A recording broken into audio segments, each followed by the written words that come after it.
E nós estamos de volta neste segundo bloco da sabatina com o capitão Lídio, do PSC. Lembrando que você pode acompanhar essa sabatina ao vivo na difusora e também na TV Bem, canal 10 da NET, além do portal GCN, gcn.net.br. Conosco, Fernanda Buffoni. Candidato, um tema que sempre é debatido em épocas de campanha eleitoral é o sistema de progressão continuada instalado no estado de São Paulo pelo governo do PSDB. Como é que o senhor avalia esse sistema? Primeiramente, eu gostaria de fazer uma correção. O sistema de progressão continuada não é um programa do PSDB.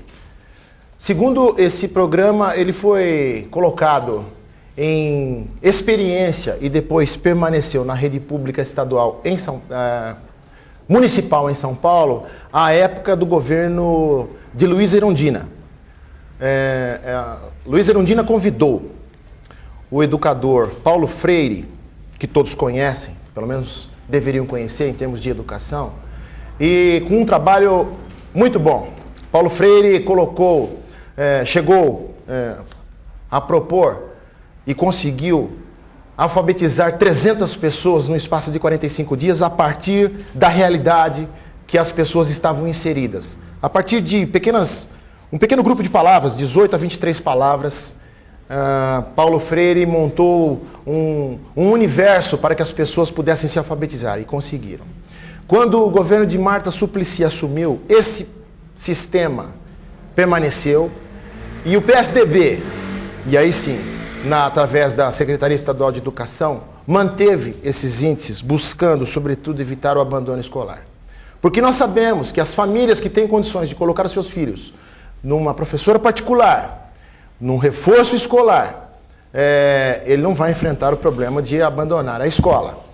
E nós sabemos que hoje o sistema de estudo, se houver uma repetência, você tira o pouco de incentivo que o jovem tem de estar dentro da escola. Então, a pergunta é, se a progressão continuada significa manter um aluno e o interesse dele dentro da escola, evitando que ele se afaste por ser reprovado, eu prefiro que ele esteja dentro da escola. Agora, eu gostaria de lembrar que as pessoas que criticam hoje a questão da progressão continuada, o regime de progressão continuada dentro das escolas, deveriam fazer justiça ao educador Paulo Freire. E ele tem serviços relevantes. Foi professor em universidades fora do Brasil, é um renomado educador. Então, não me parece justo que agora, oportunamente, se condene a questão da progressão continuada nas escolas. Mas, candidato, o senhor tem razão quando diz que a origem pode não ser o PSDB, mas o fato é que a progressão continuada foi consagrada pela secretária Rose Neubauer durante seus muitos anos à frente da Secretaria de Educação em São Paulo. E aí vem essa questão. Isso acontece muito no Brasil. Essa premissa de que todo mundo está ali, de que tudo funciona, de que tudo é lindo, não é um equívoco? Por exemplo, o método Paulo Freire, que o senhor parece reverenciar, ele é bonito na teoria, mas na prática o que acontece não é que crianças semi-analfabetas estão sendo aprovadas e passadas de ano e muitas chegando à universidade? Não é esse o problema? Não é esse o detalhe da progressão continuada? Não é uma questão do método de ensino, mas uma questão de como ela aplica a aprovação no final do ano. Eu concordo com você, Júnior, mas eu também digo que pior do que alunos chegarem à universidade sem condições é a proliferação criminosa, inclusive de cursos pagos, que beneficiam determinadas instituições em detrimento da própria escola pública. Me parece que o que nós devemos fazer é promover menos as universidades no sentido de termos doutores, entre aspas, sem nenhuma formação, inclusive aquelas no sistema de progressão continuada, e investimos mais na questão técnica, na formação técnica. É isso que nós precisamos. Menos tempo de universidade, mais formação técnica, porque hoje os jovens precisam sustentar famílias. Nós precisamos colocar o jovem dentro das fábricas e nós temos falta de mão de obra especializada. Então nós defendemos escolas técnicas em abundância, dentro da realidade e necessidade de cada cidade e cada região. Candidato, mais uma questão sobre o seu ponto de vista em relação à progressão continuada. O senhor disse que prefere, em qualquer circunstância, um aluno dentro da escola, ainda que ele seja continuamente progredido sem saber, que é melhor do que ele estar na rua. Mas não é melhor mudar o nome de escola para depósito, uma outra coisa, já que a escola é o lugar onde o aluno deveria aprender, não é o que a gente vê hoje? Júnior, se você quiser colocar como esse nome, você tem toda a liberdade. Eu não colocaria. Eu acho que a escola é um local maravilhoso, pelo menos deveria ser, Diferente, sim. Mas é maravilhoso hoje? Em alguns lugares, sim, é. Talvez em outros, não. Porque nós não podemos debitar na conta da escola os problemas que nós temos verificado. Eu, como assessor militar na Secretaria de Educação, eu verifiquei que o jovem que causa problema na escola é um jovem que vem de um lar desestruturado, que não tem atenção do pai nem da mãe. A escola é apenas o local onde esses conflitos afloram. Mas a escola não é só ela responsável pelo problema da falta de aptidão ou da falta de identificação do aluno com o professor. Os professores também são responsáveis, porque nas palestras que eu dava, rodando a cidade de São Paulo, capital, que é onde existem o maior número de casos de violência, o que nós verificávamos é que os professores jogavam nas costas da Polícia Militar a intervenção no ambiente escolar. Então, o que nós falávamos para os professores professora, seria muito bom que nós tivéssemos 40 alunos dentro de uma sala de aula, 35, que fossem todos bonzinhos e que aprendessem, mas não é a realidade. Porque a senhora está lá não só pelos bons. Mas não é exatamente esse o problema? A realidade não é muito diferente da teoria? O senhor falou o seguinte, como o professor vai enfrentar um aluno? Ele vai apanhar. Toda a realidade é diferente dos alunos. Ou melhor, toda a realidade é diferente da prática ou da teoria. Mas nós temos que fazer esse esforço. Porque na medida que você resgata um aluno que todos achavam que não tinha mais condições, você resgata esse menino, você evita que amanhã ele com uma arma, ele cause uma desgraça. Então eu prefiro que ele esteja no ambiente escolar, que ele até se revolte, se rebele, que ele seja identificado, que ele seja acompanhado. É isso que nós defendemos. Nós não defendemos a formação de idiotas. Não é isso que nós estamos falando.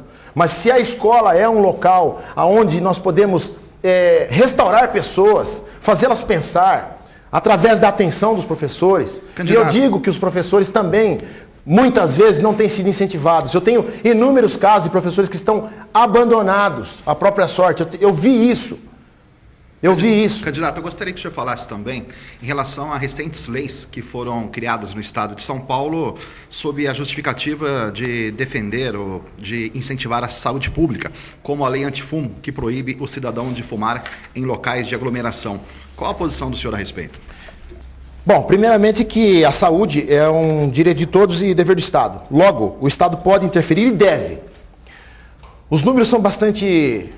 falam por si só. No mundo, 4.900.000 pessoas morrem por ano vítima dos efeitos do uso do tabaco. Então, eu não defenderia uma lei que proibisse todas as pessoas de fumar. Cada um faz o que quer, inclusive, cada pessoa tem o direito de fazer o que quer com o corpo, inclusive de destruí-lo. Mas eu não acho que as pessoas têm direito de destruir a vida dos outros, não é? Isso no estrito senso. Se formos levar em consideração a questão religiosa, nós sabemos que o nosso corpo serve para um propósito um pouquinho mais nobre do que muitas vezes nós fazemos, seja fumando, seja bebendo ou seja usando drogas.